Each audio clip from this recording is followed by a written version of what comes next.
Alors, je vais parler de réussite. La difficulté pour les malentendants, au niveau du cinéma, au niveau des salles de spectacle, du culturel en général, c'est de bien comprendre. Donc, la nuance entre comprendre et entendre. Notamment dans les films où, eux, ce qu'ils ont besoin spécifiquement, c'est la parole, les dialogues. Donc, la chance qu'il y a eu avec ce cinéma, c'est que, ils ont décidé de réhabiliter tous leurs locaux et ils ont pensé en amont à toute l'accessibilité. À se dire, on avait des problèmes, ben on va essayer un peu d'anticiper comment on va faire les travaux. Donc, on a été consulté avant de tout refaire le complexe. Donc, on a pu faire des essais, faire des propositions.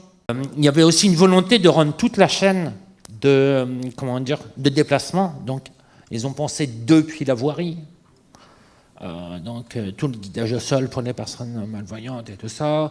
Les guichets accessibles, toute la signalétique. Alors, je vais parler d'une deuxième situation qui est assez intéressante aussi.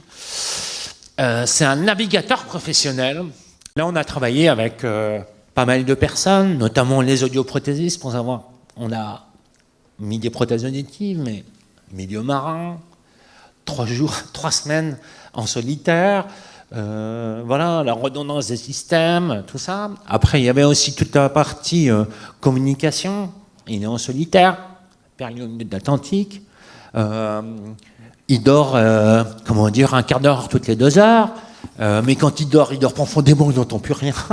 Il faut qu'il puisse entendre les alarmes de pilote automatique, les alarmes, voilà. Et donc, on a trouvé, cherché, expérimenté plein de techniques, plein de technologies pour que les alarmes se transmettent à ses prothèses quand il est à la barre, que quand il dort, ça flash et ça vibre, la redondance. Voilà. Donc, je disais tout à l'heure, il ne faut pas imaginer que ce n'est pas possible. Il faut réfléchir.